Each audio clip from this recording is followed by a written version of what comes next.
This is Breaking Down Security. I am Brian Brake.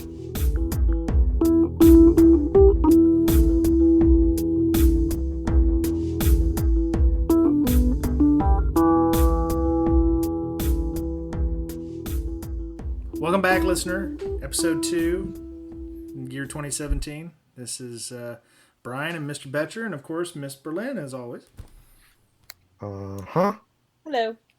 Wow, that was exciting there, Mr. Betcher, for you're like... I was turning the volume down on my phone, so I wasn't really listening. I was trying to concentrate. Okay, got that taken care of. Oh, good. I'm glad your volume on your phone was so very important. Hey, it's kind of rude when, the podcast gets interrupted by phone beeps. Oh, yeah.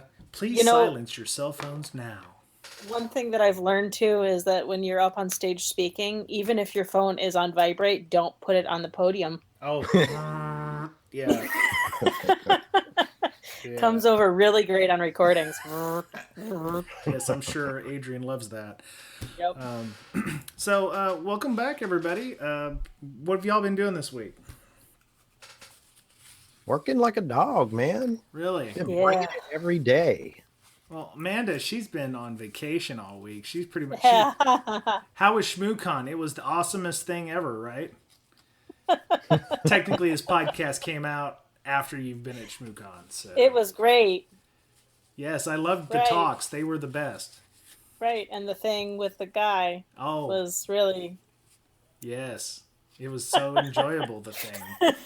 Yes. Yeah, I guess I was following on Twitter. I guess the whole lobby is under construction. Well, there's no lobby, and the whole hotel is under construction. So there's no lobby con. They're trying to set up special areas for us. So we'll see how it is when I get there tomorrow.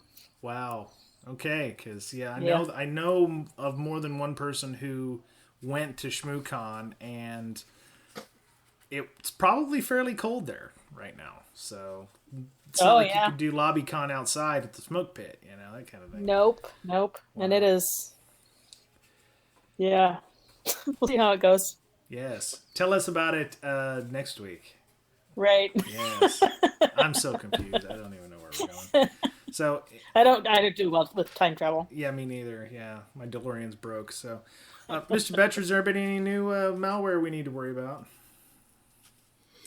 New stuff? No, I mean, there's this, I forgot what it's called. It's a Trojan going around. It's very popular, apparently. It seems to be the most popular one we're getting. It's just a single one. Okay. So I wasn't prepared to talk about it, but hey, I think it's called Janitor by some organizations, the Janitor Trojan. Well, I doubt it's from China because it's Chinese New Year, so everybody's on vacation. They're all celebrating their birthdays and stuff. We've had a downtick recently, so yeah. That's cool. I have noticed, though, that looking at our data, and I have to say, if you're not actively monitoring this stuff, you're getting behind because we've adjusted our techniques and we're now blocking things like JavaScript and WSF files and things. So when they come in, we block it, and then we notice that we've blocked more and more lately. So we went from maybe 10 a month 6 months ago to we're blocking 600 a month now. Goodness. Just in email attachments. So, it's a cat and mouse. Via email or endpoint protection. Yeah, it's via email is what I'm referring to as far as blocking certain attachments. So we looked at, for example, JavaScript, and we said, well, how are we going to affect users? So we did some data crunching, and we got one email with a JavaScript file in the last month that was legit. So we're like, okay, we're blocking this crap. And good thing too, because most of the ransomware that comes in the environment is through these JavaScript attachments. Yeah. So, and of course you have Word docs as well, but hey, just by setting in a simple block to block those attachment types and types inside of zip files, that's 500 potentials per month that we're just cutting out right from the gate. So make sure that you're monitoring those and actively looking at the trends. Yeah. Well, that's a nice segue because this week we were going to talk about threat lists and IDS, IPS rule sets. Yeah. So, Miss Well, Amanda, you do quite a bit with threat lists, then, yeah? Yeah, more than us, probably. yeah, Okay. So, yeah. Yeah. There's a lot of different tools that can ingest them, yeah, but yeah. and I see these things I get sometimes talking about Yara lists. What is Yara exactly? Is it a type of threat list, or because it's like Yara rules? Yara is a Yara popular rules. tool that provides robust language which is compatible with Perl-based regular expressions used to examine suspected files and directories and match strings. So these are different rule sets that people use to find indicators of compromise, from what I can understand. Yeah, Right. Yara rules are used. You can create them.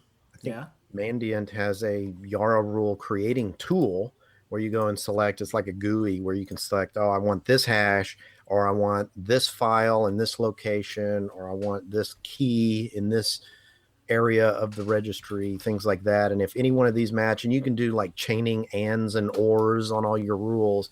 And if all these things come together and match up, then block it, or you Right. got a hit, something like Okay. that. That's what a Yara rule is. Okay. Yeah, I've got. There's a link in the show notes to a place I've called I've seen Security the Intelligence. same kind of thing with like Carbon Black. Okay. So Okay. endpoint tools would use Yara rules, Yep. or they can ingest them, right? Right. Right. So I'm sure different companies have Yara rule sets that you can download, right? Yeah. So, and they're all free, right? Because I mean, I'm looking at one from Emerging Threats. It's a different kind of threat list or whatever. They block based by IP address Yeah, a or lot of by. them are based on IP and domain. How effective is that though? Is it hard to get off of these things once you get on? Let's So, say you have an actual legit IP address that ends up on one of these things. oh gosh, yeah, that's a whole other topic. So, I used to, like, wait, I don't want to.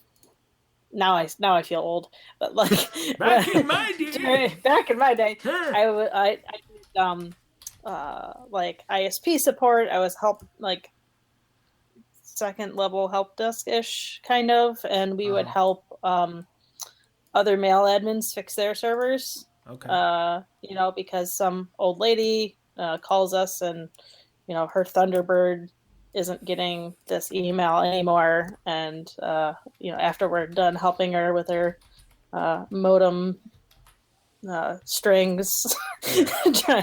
trying to get back Wow. connected, we would then let the other mail admins know how to get themselves off of these kind of block lists. Yeah. So um, there's a whole bunch of different like mail blacklists and stuff that you can get on if you have a bot infected that's sending out mail on your network, and they catch you can actually get like on a permanent block list if Mm-hmm. it's that bad. They have some that you can just request, say, hey, I fixed it, take me off. Others you have to prove that you've done something. Yeah. Yeah. I So used fast um, to. forward to the present, Amanda. What do you do today?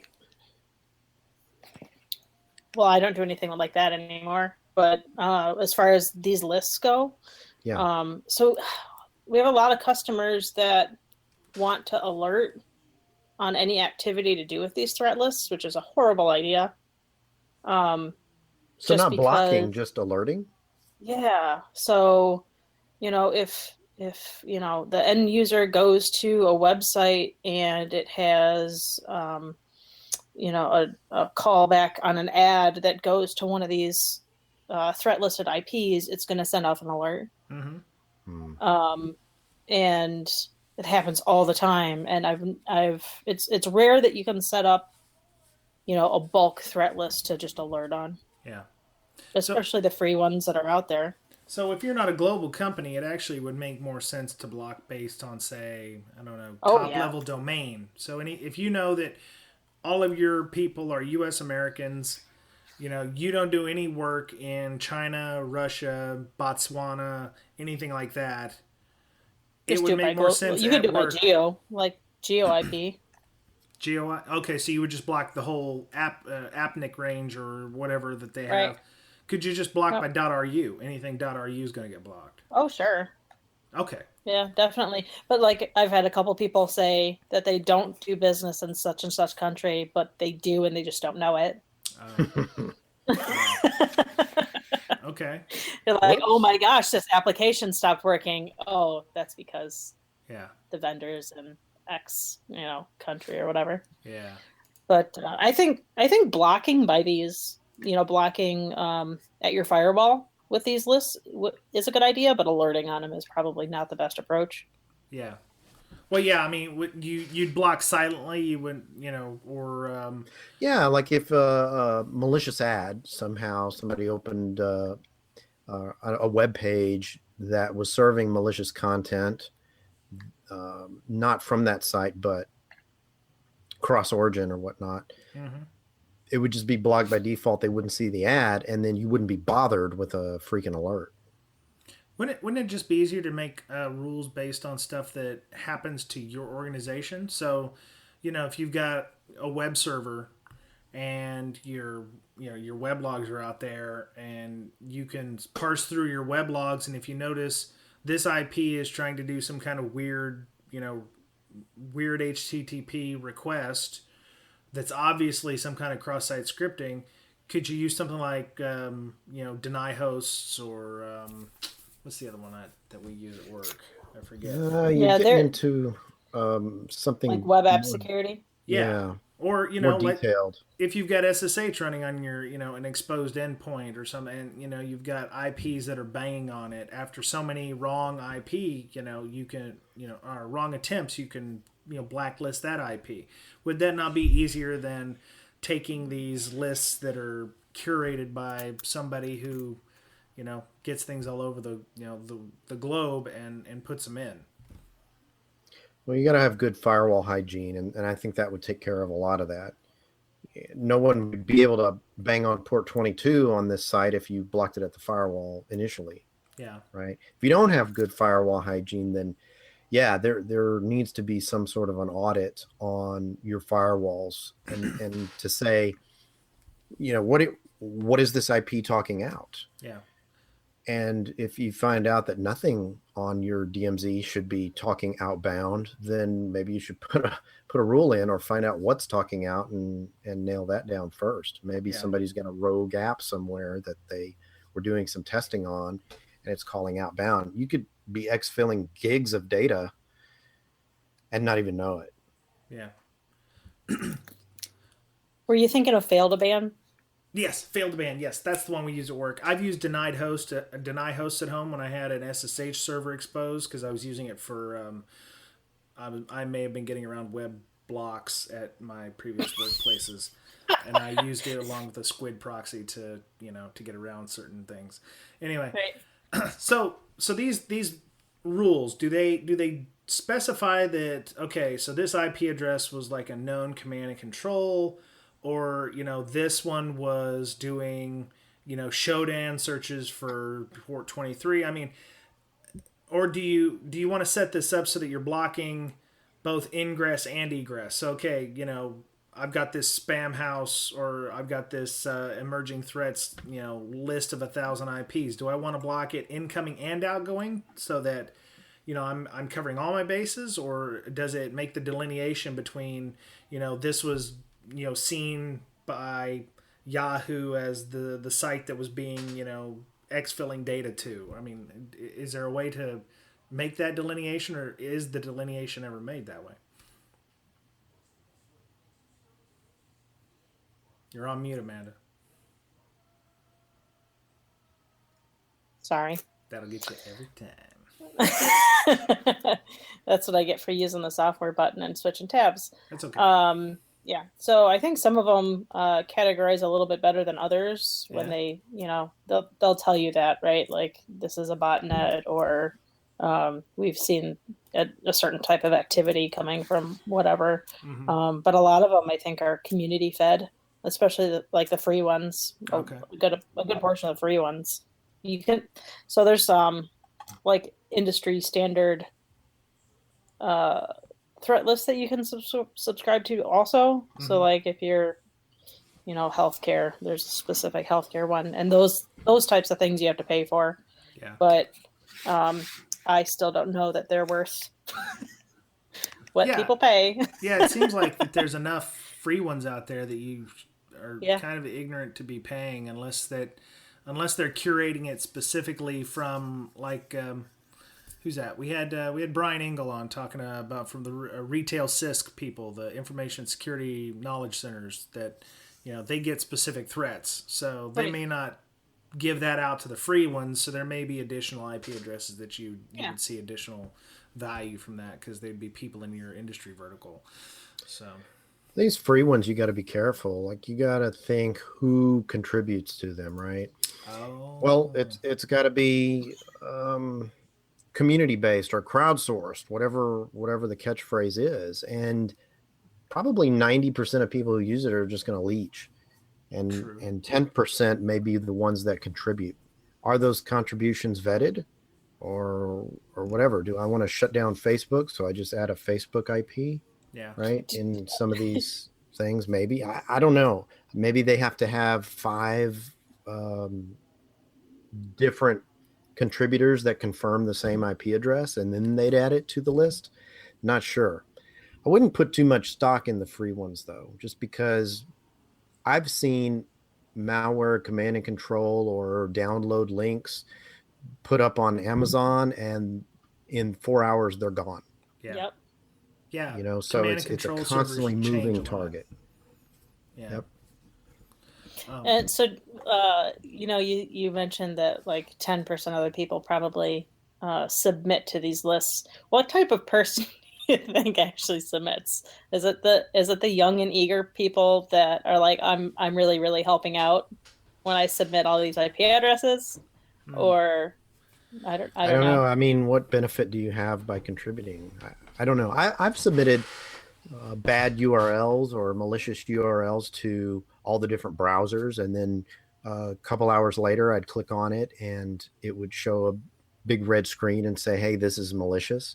Oh, cool. So I've contributed in those ways, but right. As far as trying to knock down IPs by taking the time to add them to these lists, it's tough. If my organization is hit, I might contact the Chrome team and say, hey, take a look at this, because it only takes a couple seconds to do that. But I don't know, unless I script it and I really wanted to help out, not sure. Yeah, these things come and go so quickly, it's probably not worth it. The other thing about not using the free ones first is you may be paying for stuff that you could get for free. Right. If you're paying, I don't know, whatever endpoint security company out there, oh yeah, I'm getting their stuff, and we're paying $100,000 a year. It might be the same stuff you're getting from emerging threats, or the same YAR rules that you could pull from, say, Virus Total, or those kinds of things. So yeah, but then again, you're betting, basically you're betting the security of your organization on the kindness of strangers, right? Sure. But this is the 80-20 rule, isn't it? I mean, not all of, like Miss Amanda has said before, she's looked through some of these rule sets and have found 10 dot addresses or 192 addresses, or those things. So some of these are not curated all that well. You'd have to parse through all the way, and putting 10 dot addresses in there could DOS your own network. You would not access, say, a web server or DNS if you had the same IP address or you shared the same IP address. If you're sticking 10 dot addresses in here and just blindly doing these blocks, you probably shouldn't be using. You probably shouldn't be using the open source stuff, right? You're not at that level yet, so you should probably be moving to a managed service until you can curate your own self, right? Yeah. So these are all threat lists, but does it state what the threat is? Like, is this a command and control server? Is this a spam? Is this an open relay mail server? Or that's what I'm not. That's because it seems like some of the threat lists work for like just putting them in your firewall because it's just a bunch of IP addresses to block. Right. Are there threat lists for IDS and IPS as well, or are those more specialized? Yes, and they are more specialized. Okay, because I Right? don't It's have a not lot of experience just with this stuff myself, so that's why I'm asking these questions. right. And I then mean, you like oh, sorry, go ahead. go ahead. Go ahead. I was gonna say that Sans one breaks them up. So Sans ics.sans.edu has one that lists like different domains. So like ones that have malware, ones that have had command and control, ransomware, stuff like that. Okay. Yeah, that's pretty cool. They got one malware domain list, domain block list from malware domains. Oh yeah. Zeus command and control, that's still a thing? I didn't know Zeus was still Oh a yeah. thing. Oh Okay. yeah. And then they Well, it do has them by derivatives level. too. I mean, it has children and grandchildren now, right? Yeah, yeah, So exactly. people have taken the Zeus idea or source code and implemented or changed, things so that they're harder to detect, more That advanced, was does other that things. the Zeus source code was a CTF flag once for CTF that I did. Really? Was getting the Zeus source code. Okay. Well, what's good about this one, at least for the SAN stuff, looks like they limit the amount of submissions per 24-hour period. So that's good. I mean, so you can't put several hundred, IP addresses and perhaps DDoS, somebody's managed service provider or something like that. Because I could definitely see how you could use these lists to, an abuse list to actually make abuse happen, that kind of thing, or denial of service. So on the IDS and IPS, I mean, you can buy large rule sets and add them daily to your own IDS implementation. Yeah. People do that. So if you own and manage your own IDS, but obviously if you just have one guy there doing it, they're not going to be able to constantly massage these lists, and they don't have the worldwide visibility as some companies do, monitoring, quote, the internet for threats. They could be adding 50, 150 rules a day based on what they see in the real world going on. They get reports, hundreds of reports a day, and they have monitors going off in all different organizations all over the world. So yeah, they're updated constantly, and it might be a good idea to pay for this service if you already have an IDS. You just need updated rule sets. Yeah. Right. So you pay for that, but it could offer really good value. So and they come with what the threat is. Some of them have pretty good documentation on what to look for, things like that. Yeah. Or what it's looking for. So yeah. That may be an option for you. So who updates these things? It's not just Joe average intern guy. I mean, we're talking like if you're updating these things on a regular basis, you've got to have a security operations team, or I mean, if it's a small group, I guess you're also the IS guy is also the guy doing the updates, right? Yeah, or it could be automated, but somebody with Moxie has to go in and say, okay, we're updating it with this rule set every day at this time, and implementing those new signatures on their IDS and making sure that works every day, right? It's not breaking. Yeah, have a testing period first before you just blindly Really? accept all the new rules. Really? So these rules could actually break something? Oh yeah, It's possible. Huh. I mean, and then, well, another way to go is to have a managed security service to update your IDS and IPS rules, right? Well, isn't So that you like hire antivirus? a company to maintain your IDS for you. If you have an IDS from one of the big major companies, you're automatically getting updates, right? Because that IDS will reach out and pull down the latest things, right? So for the most part, that's managed. I mean, what's it depends on the company. Yeah, I was gonna say if you just have a built snort or suricata box, I mean you can script all that, but you're gonna have to be doing that stuff some type of manual way. Yeah, testing the new rules and everything. Right. It's based on your budget and your people. Right. So you got choices there, right? You can buy the threat list. You can make your own threat list, which, the DIY solution, I really don't recommend, because one person or one company may not have that global reach to see all the new threats to come out there. It's kind of like doing AV signatures on your own, right? Not getting those AV downloads every day and running scans. You just put in what you see, and you're not going to get everything. You're not going to get 1%. It's nice to know how they work, I think, and how to create them just in case you ever need to. But yeah, I think, trying to hand massage IDS rules into whatever you see in your environment, there's got to be other things wrong with your. I mean, if you're sitting there worried about that, everything else in your environment better be fine. Yeah, I just wouldn't recommend that, right? To try and do your own IDS signatures. There's too much coming out. Some of these companies put out 100 new rules a day. There's no way that one person can do that. They've got a huge team creating these signatures, and they're not just IP addresses. Don't get me wrong. No. They are pretty detailed. Like, oh, we have this one malware family downloads this particular certificate so that they can establish encrypted communication with command and control. We don't know where that command and control is, but whenever we see this certificate get downloaded, that's a red flag right there. Boom, you've got malware, right? Wow. It's little things like that you're getting from these rule sets that you'll buy or the managed service. You can't really do that on your own unless you actually capture the malware. You're actually decomposing it and capturing that network traffic that it's doing and saying, there's the signature. And you got to be really good to do that.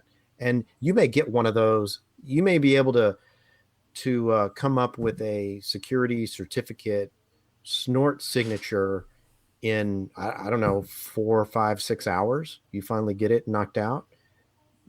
What else is going through your environment while you're working on that? It's a lot just can happen to not a good idea. In 5 hours. So right, if you're not paying attention. So I mean, if you're reverse engineering that stuff and trying to get one signature for one attack, there's thousands of other attacks that could be going on at the same time. So I wouldn't go there unless you are an analyst for a particular, managed service company. Yeah, that's your job. Go for it. But if you're one guy in a 200 person shop, no way.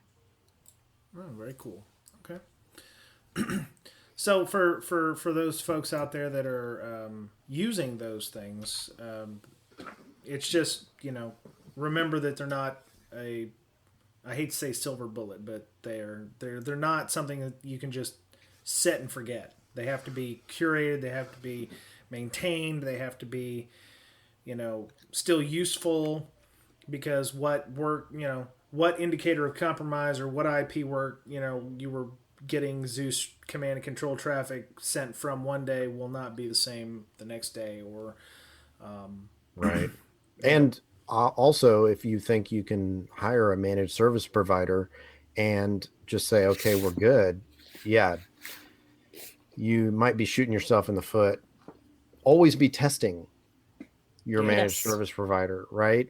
Be a pain in their ass all the time, and be a polite pain in your ass.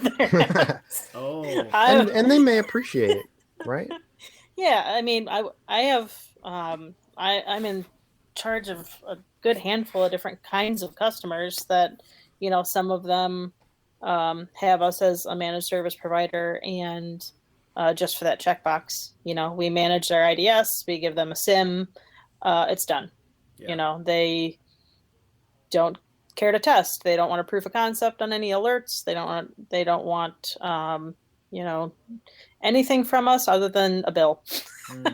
And then others, like Mr. Vetcher said, they're a pain in the ass, but they're a good pain in the ass because, they're constantly testing us and upping our game. And they always have, amazing ideas when it comes to their specific environment. And sometimes those carry on to other customers. And it's just a constant give and take. So our service provider, when we find some malware and we test it, and they catch about 80% of the stuff we detonate in the lab. But that 20% that they don't catch, we send it to them. So they actually are getting some of these signatures from us, I have to believe, if not from other people at the same time. So in that way, you're helping out everybody, right? You're not only keeping tabs on how good they are and how good they expect. Nobody's going to be 100%. So you got to know, they're going to catch 80% of this. And if they start falling off, like we have seen during certain times of the year, it may be just a coincidence, but yeah, if we see them tailing off, we're going to call them out and say, hey, what's going on? And here's some more samples. Oh, thank you. And then we'll detonate it maybe 3 days later and they'll catch it. Cool. So that way we know they're doing their job on the back end, so that we're able to say with a reasonable level of confidence, yeah, these guys know their shit and they're doing that 80% for us. Very nice. Okay. Well, I mean, unless we've got anything else to discuss with regard to threat lists, I wanted to move along to our next topic. That actually, you can hear some of this on what's the name of Tim's podcast over there? Exploring Information Security. Okay. Yeah, you can find that. I'm sure we'll put a link in the show notes to Miss Amanda. You were on that show as well, too, right? I was. I don't know when it was released. I think we recorded it in December. Okay. It was released a week or two ago. Okay, that's I think. Cool. So yeah. Now we're talking in the future, so it's confusing. Right. Yes. So 3 weeks ago then. I don't know. Depends on how long it takes you to edit. It'll take like 2 minutes. So just listen to our show and then go and listen to Amanda talk to Tim DeBlock on his show over there. And so both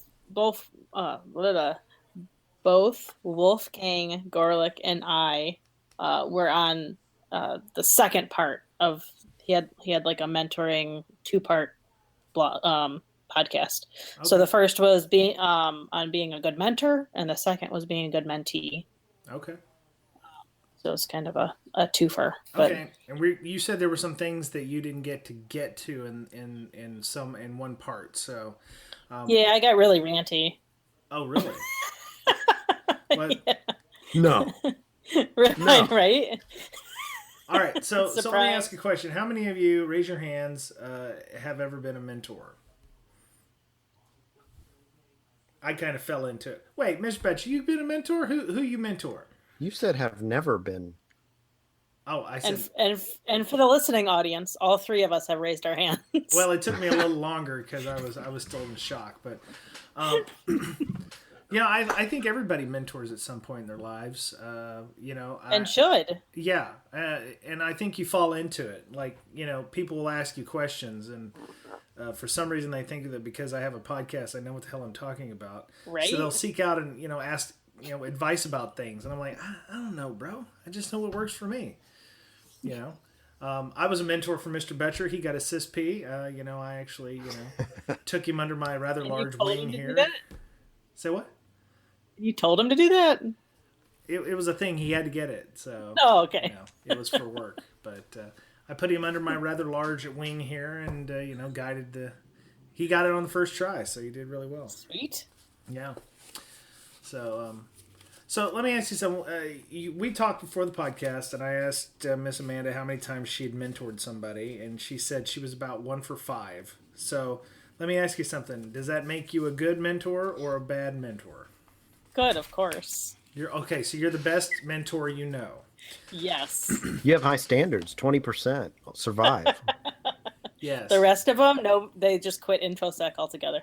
Oh, wow. Wow. Right? They're like, I'm going to go into music composition or something. Right? Well, I'm going to be a liberal arts major now. Wow. Yeah. Underwater basket weaving.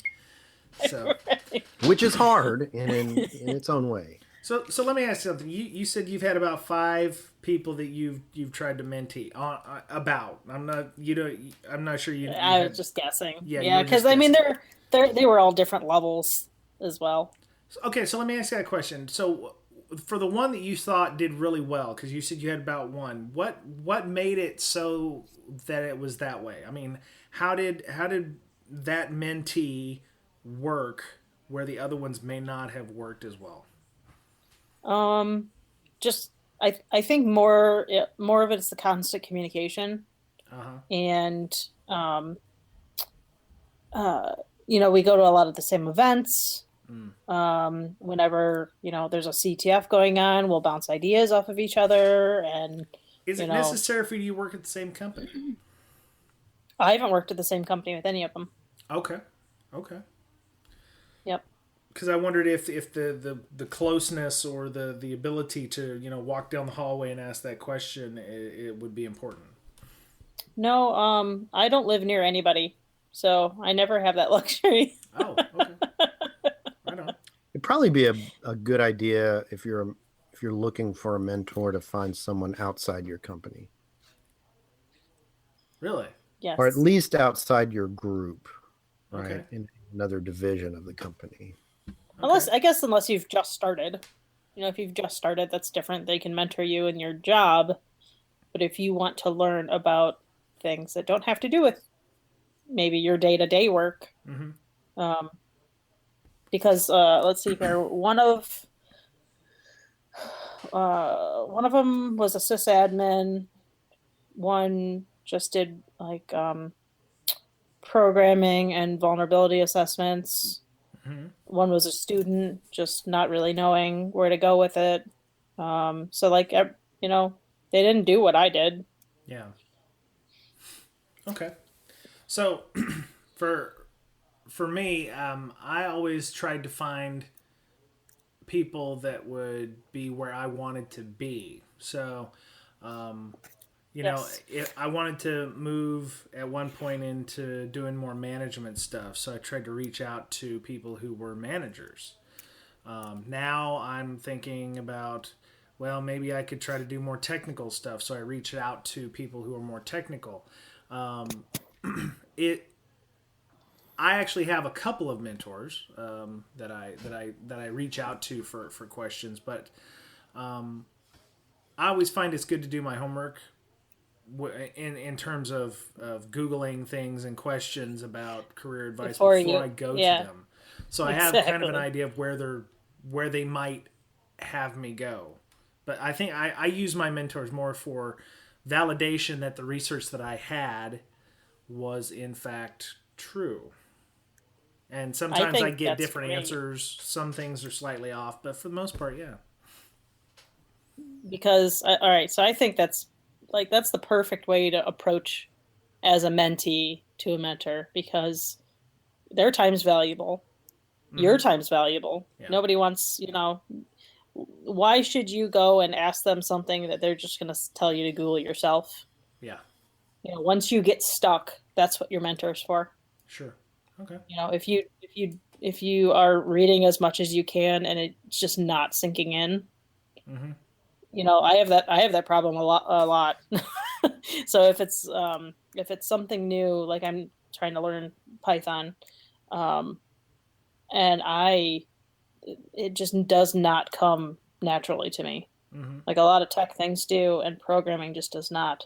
So if I have a question, like I want to talk to somebody and say, all right, this is everything that I've tried and this is what I'm trying to do.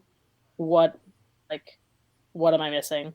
Yeah. So you're not going to them and saying, what do I do now Yep. with a blank slate? Exactly. Mr. Betcher, what say you? How do you handle do you have a mentor right now? Please don't say Michael Goff.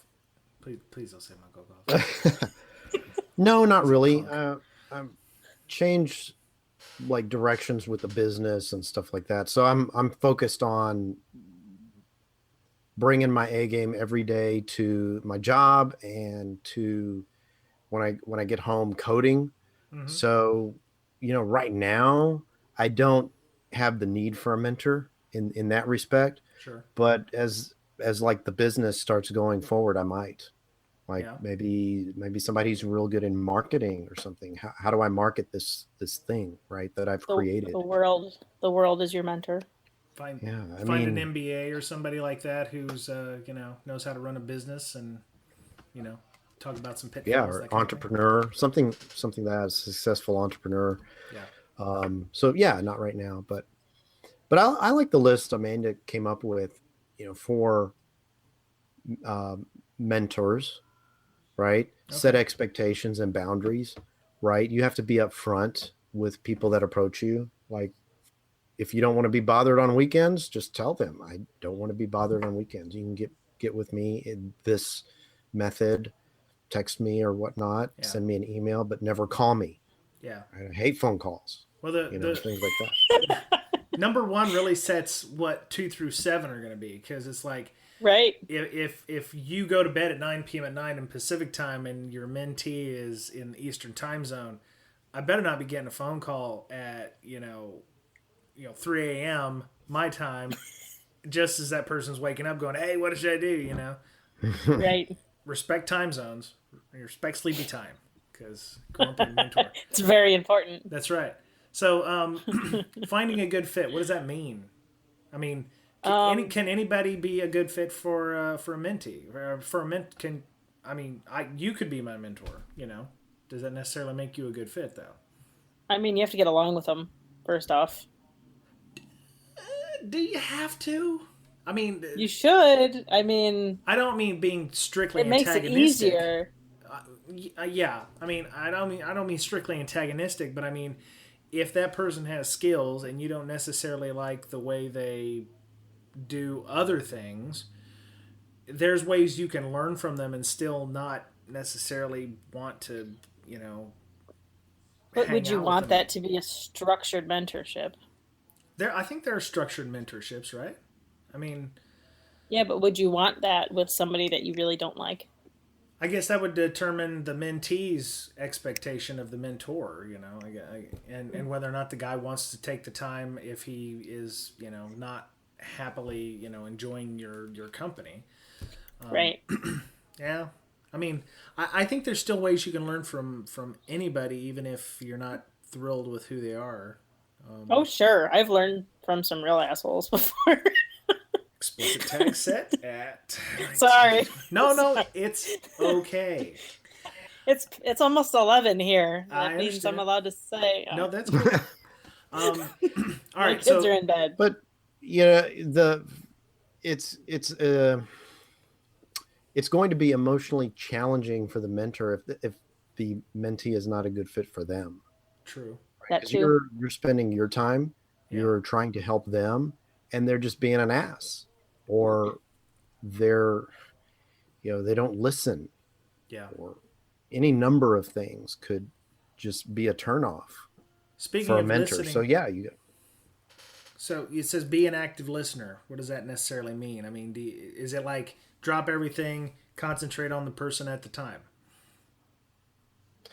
well, yeah. I mean, this goes along with number 4.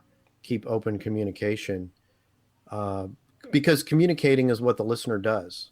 True. Right? Don't sit there and lecture people. You have to listen. If you're going to be a good communicator, you have to be a good listener. Yeah. Yep. You're not there to teach a class.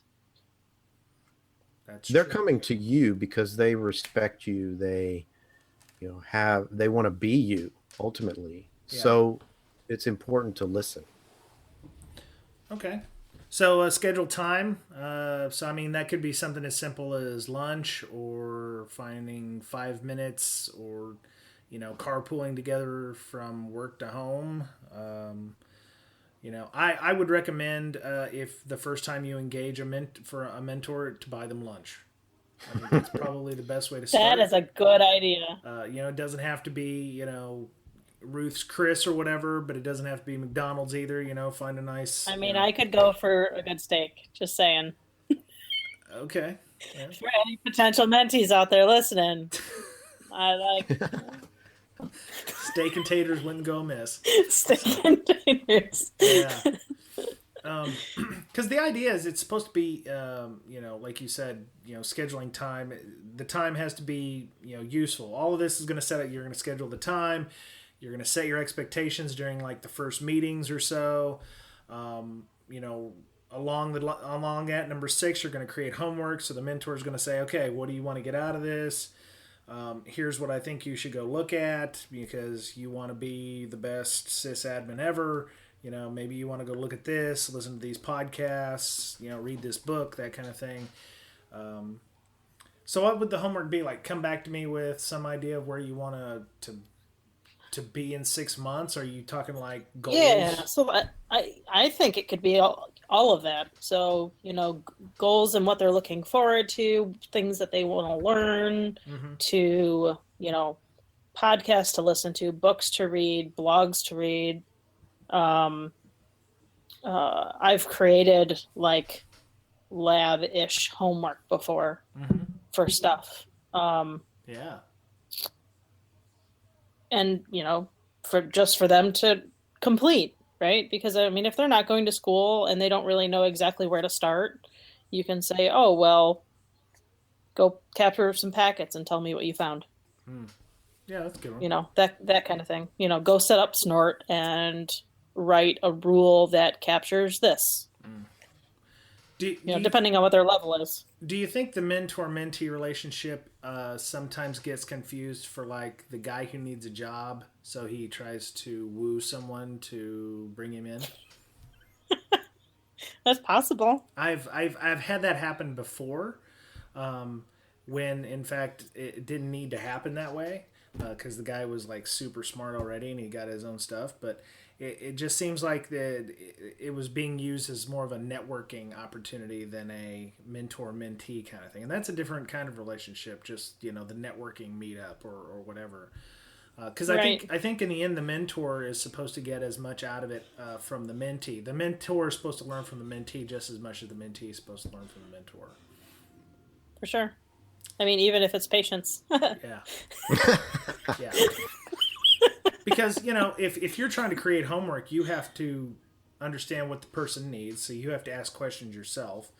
And, you know, ideally, if the person's asking questions of you, you should know these things. So you may end up having to do homework on your own.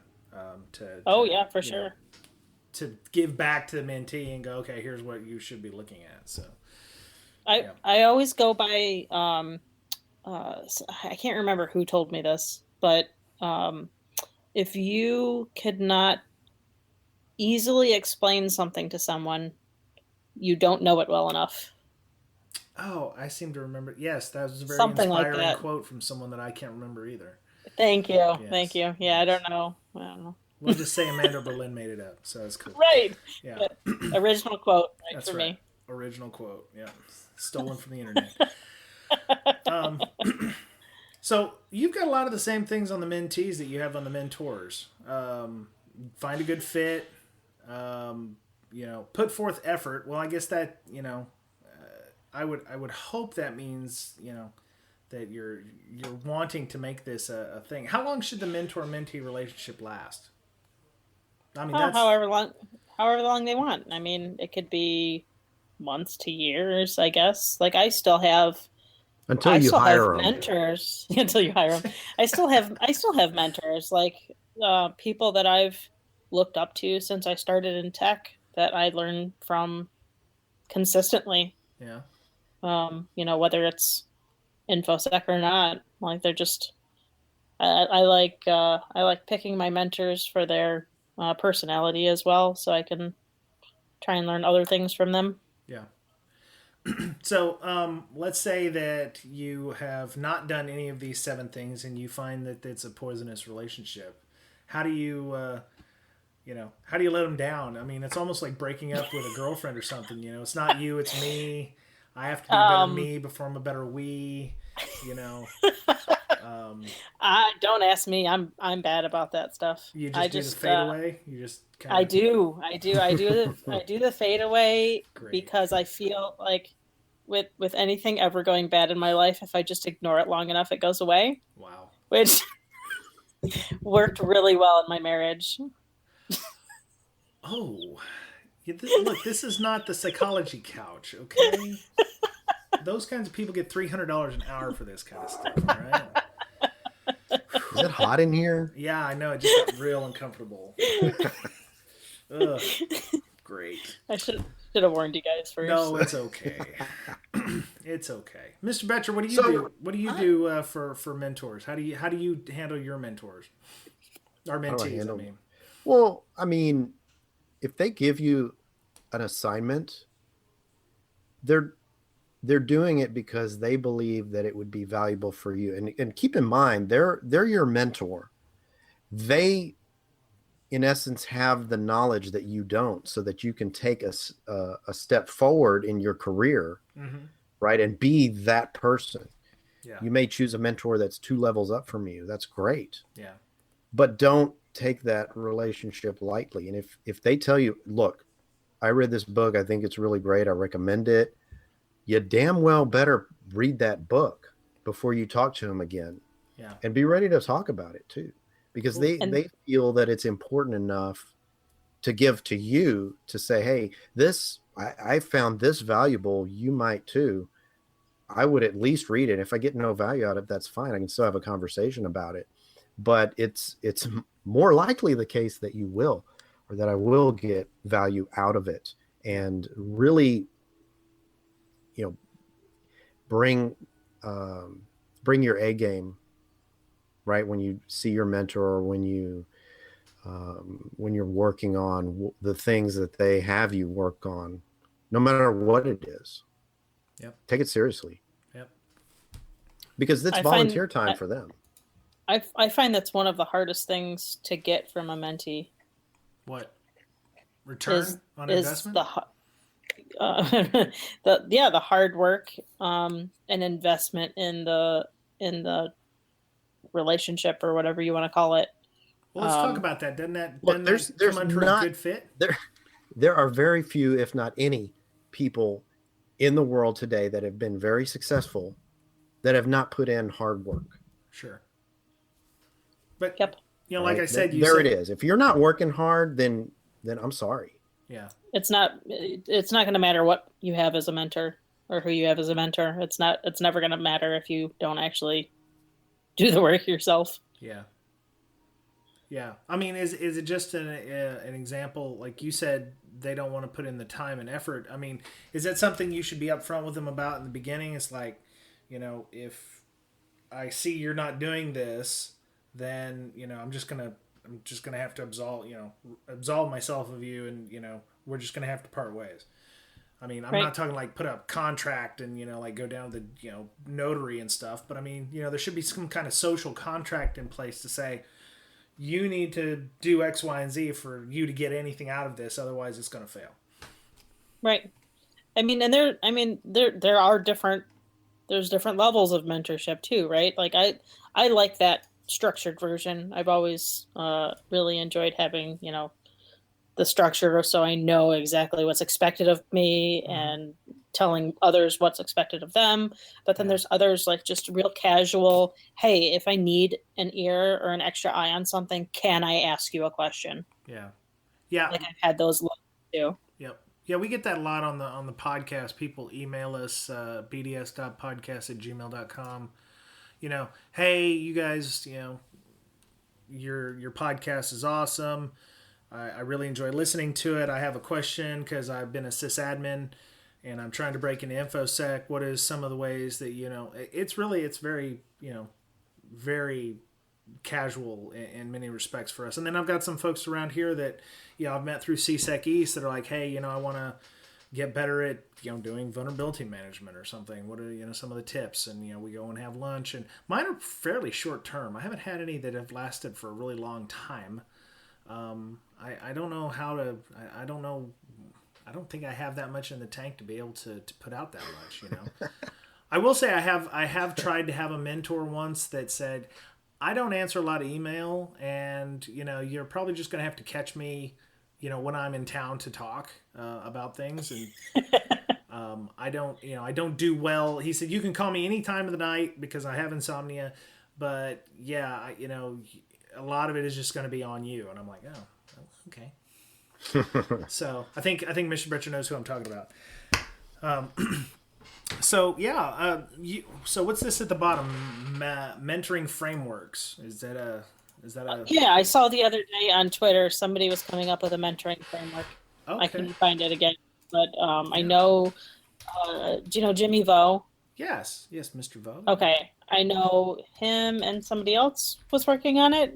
Kind of Okay. just Oh, there's a probably to Wiley book on incorporate it. There's a whole what? yeah. There's a Wiley book written back in Oh, 1995, Wiley. Mentoring Frameworks. It is compelling to Oh, discover life cycle theorists had powerful role models and mentors. wow. Wow. Yeah, there's a whole book on Huh. it. Huh. You should tell them they're a little late to the game. Yeah. Well, there's no original ideas. It's all on the internet there. So, Yeah, I know.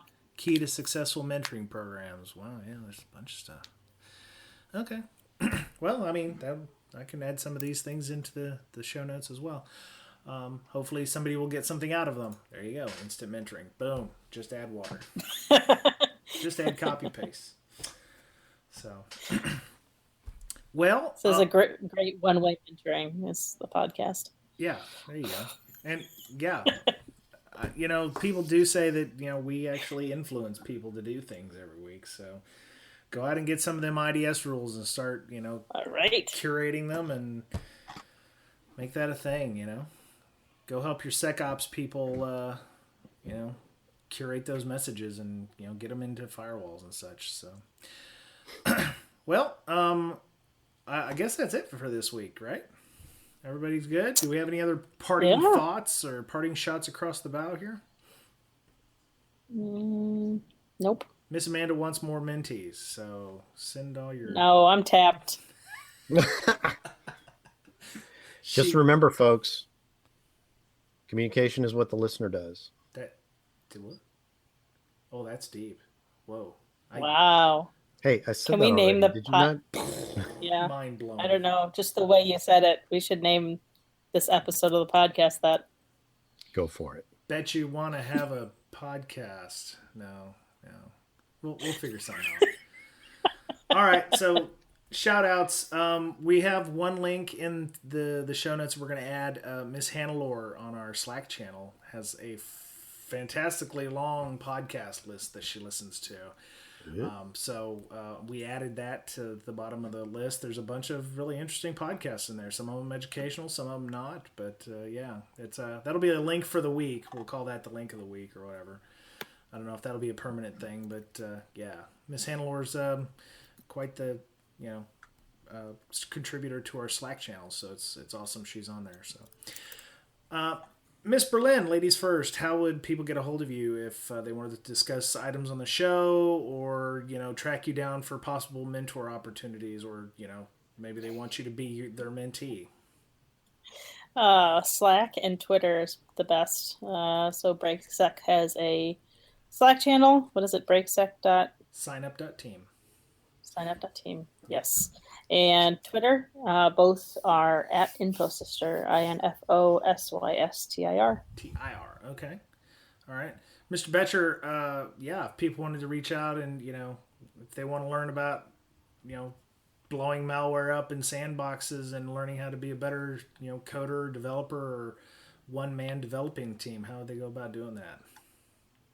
Jeez, does she read or does she listen to all of these? Dude, yes, she does. 500 of them. I know. She's a beast, man. What? She said she listens to some of those at like 2.6 times speed. I don't know one how in she's doing each that. year. Oh, one in each year. Oh, Yeah. yeah. Well, if she has an 8-hour commute, I guess. Yeah. Wow. Well, at 2.6 times, I mean, a 30-minute podcast would be about 14 minutes. So, I don't know. So yeah, Miss Betcher, how do people get a hold of you? Twitter. My handle is @BetcherPwned. Yes, and he's on and off on our Slack channel, mostly off, but I'm trying to get him on it more often.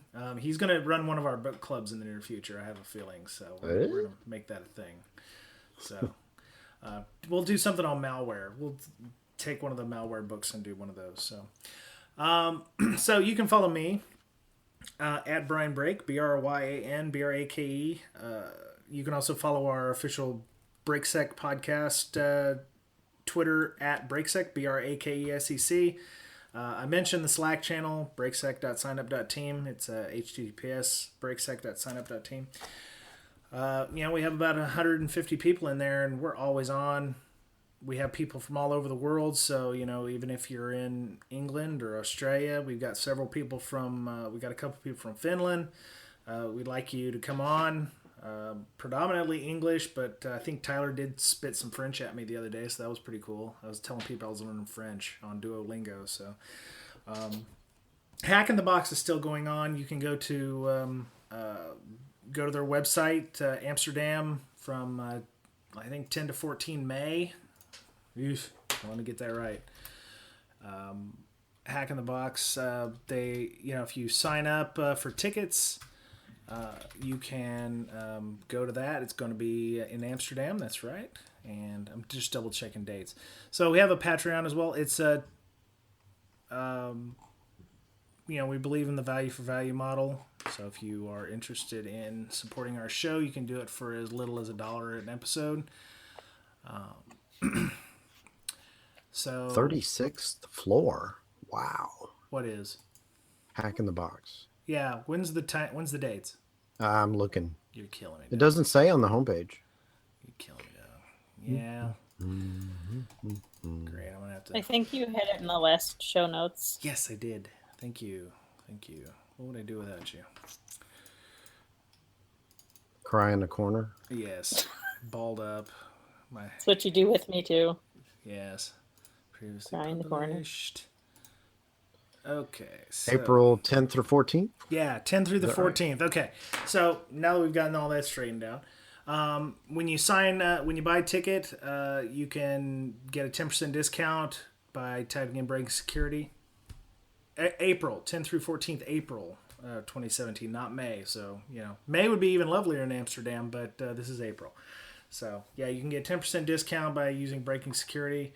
I think the CFP is done and the early bird tickets as well. So cfp.hackindabox.com. Also on April 22nd is B-Sides Nashville. Oh, that's right. Which is my first keynote. That's right. You're going to be doing that. That's awesome. What's your keynote going to be on? No clue. Okay.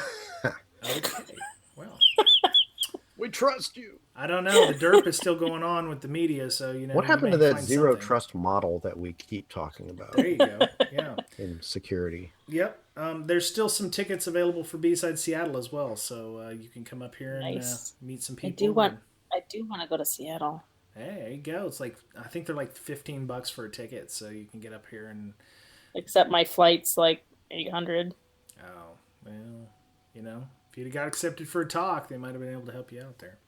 So yeah, we're on Tumblr, we're on SoundCloud, we have an RSS feed, we're in the iTunes store. Thank you for all the comments on there. We're on the Google Play Store.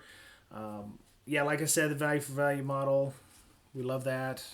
If you think you actually like our product and what we're putting out here, please feel free to give us some money. It goes to supporting the podcast and paying for infrastructure costs. So, yeah.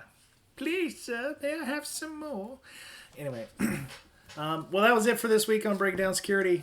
I hope you have a great week, and we'll see y'all soon. Bye. Bye.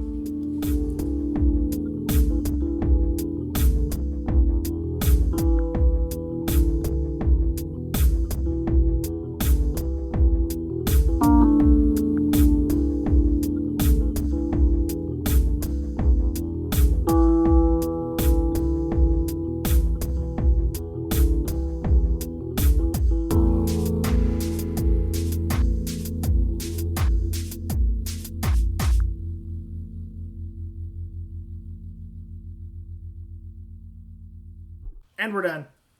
Ooh, God, I ramble like a mofo, man. Oh, Hack in the Box. I didn't want to tell you. Telling people to get tickets for something in May that doesn't exist. I'm like, oh, what an idiot. Why do people I bought my flight and it was wrong. Stupid Brian breaking down security. Well, to be fair, Amsterdam in May would probably be just as good or better than April. Right? That's on my bucket list, so Really? Oh, I guess it's only $300 to fly to Seattle, so it's not too bad. Yeah, You know, they pay for your travel if you get a talk submitted. Yeah, yeah. Actually, it's a fairly decent group of people talking this year. So yeah. Do they speak English? Break and see Deutsch. What? I would go to B-Sides Nashville, but it's pretty much 2 legs anyway I go. I don't think they have a Seattle to Nashville. So. I'm driving. Oh, wow. It's like 8 hours. Or 6 out. I don't remember. Somewhere around there. Damn. Yeah, Break's one of those people that if it's a 2-hour drive, he's like having to stop 3 times. No. I'll drive to anything 8 hours and less. Look, I just I just get out the big gulp bottle and I can just power through. Pee back in it. Give back what I took in. Right.